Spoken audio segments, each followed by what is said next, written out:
And what we're trying to do is to show how at least some religious thinking is very serious and intellectually rigorous and marked by intellectual honesty and integrity.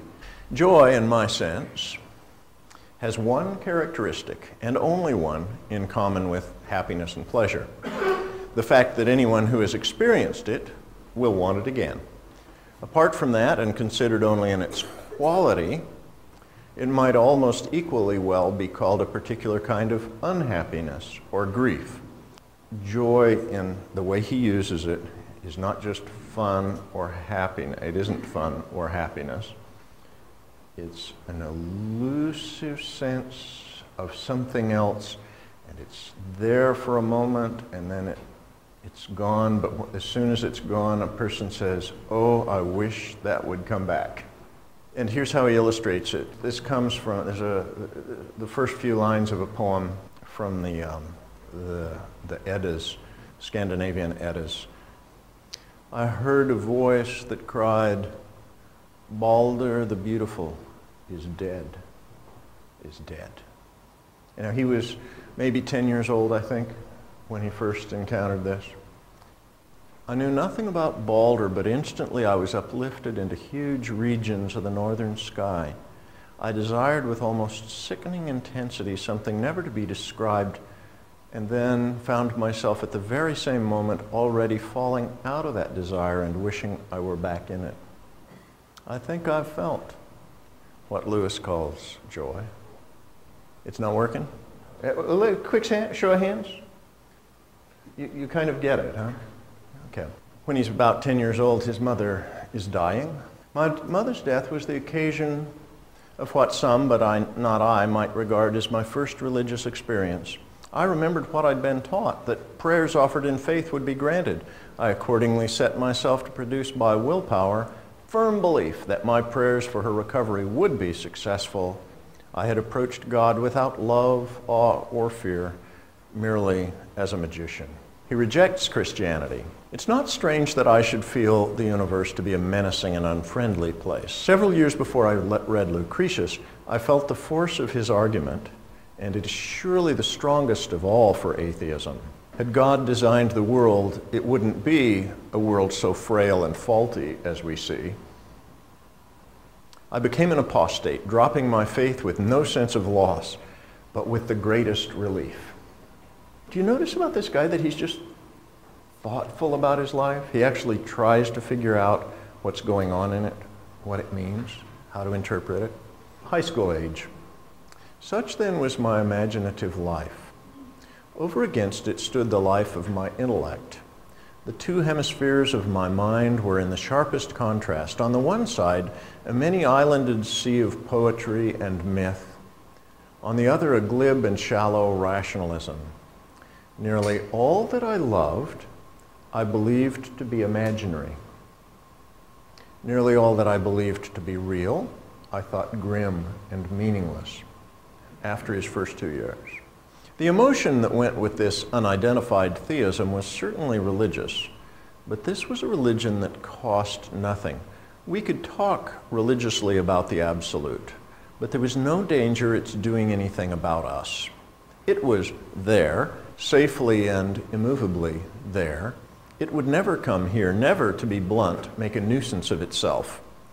This quasi-religion was all a one-way street, all eros steaming up, but no agape darting down. That is, it was all a matter of the person feeling desire for the transcendent goodness without ever a thought that the transcendent goodness might return the affection. There was nothing to fear, better still, nothing to obey. Kind of a Platonist.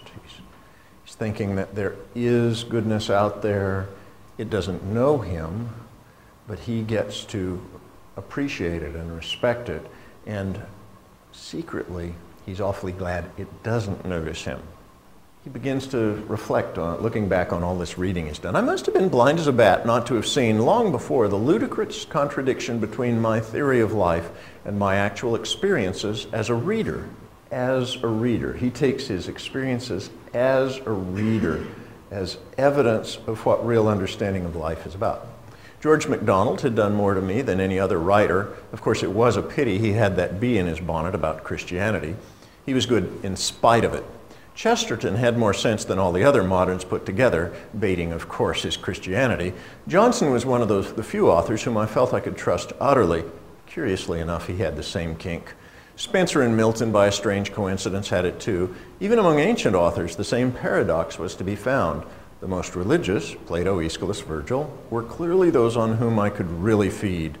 On the other hand, those writers who did not suffer from religion and with whom in theory my sympathy ought to have been complete, Shaw, Wells, Mill, Gibbon, and Voltaire, all seemed a little thin, what as boys we called tinny. It wasn't that I didn't like them. They were all, especially Gibbon, entertaining, but hardly more. There seemed to be no depth in them. They were too simple. The roughness and density of life didn't appear in their books. As he begins to find, as he reflects, that the people he most feeds on hold views that are different than the views that he holds.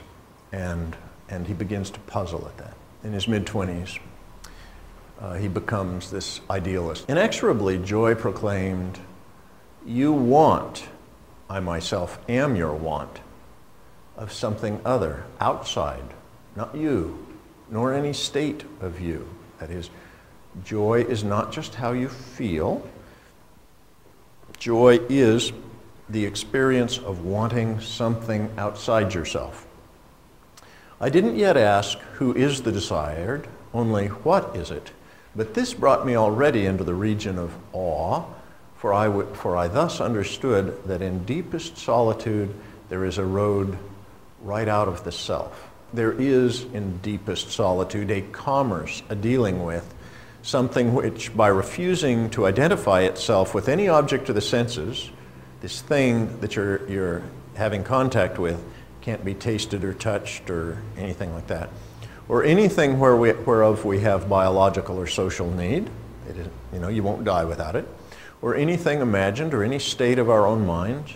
It proclaims itself sheerly objective, far more objective than our bodies, for it is not like them clothed in our senses. The naked other, imageless, though our imagination salutes it with 100 images, unknown, undefined, desired. And then, when he's 31 years old, he finally becomes a theist, believes in God. Not a Christian, but a theist. A young atheist, he says, cannot guard his faith too carefully. Dangers lie in wait for him on every side. For the first time, I examined myself with a seriously practical purpose, and there I found what appalled me: a zoo of lusts, a bedlam of ambitions, a nursery of fears, a harem of fondled hatreds. Idealism can be talked and even felt. It cannot be lived. It became patently absurd, this is in his experience, to go on thinking of spirit as either ignorant of or passive to my approaches. I was to be allowed to play at philosophy no longer. It might, as I say, still be true that my spirit differed in some way from the God of popular religion. My adversary, God, waived the point.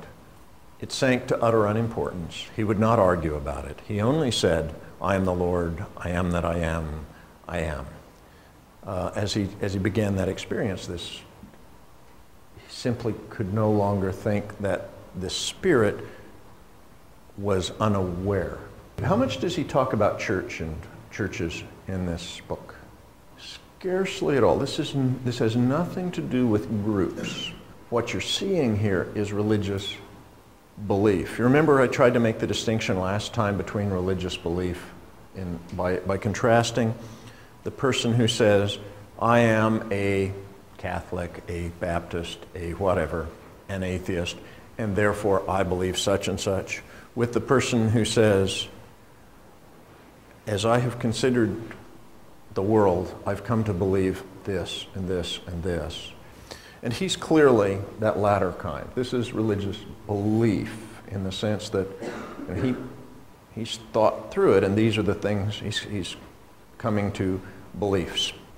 You must picture me alone in that room in Magdalen night after night, feeling whenever my mind lifted even for a second from my work, the steady, unrelenting approach of him who I so earnestly desired not to meet. That which I greatly feared had at last come upon me. In the Trinity term of 1929, I gave in and admitted that God was God and knelt and prayed. Perhaps that night, the most dejected and reluctant convert in all of England. But before you get into the groups, I want you to think about some of these phases or whatever. Yeah, and when we call these stages, I mean, I hesitate in using the word because it sounds as though it becomes normative, as though everybody's supposed to go through those. And these are simply his particular life and little vignettes of his life. But to share with one another your own struggles, passages of the sort that Lewis went through.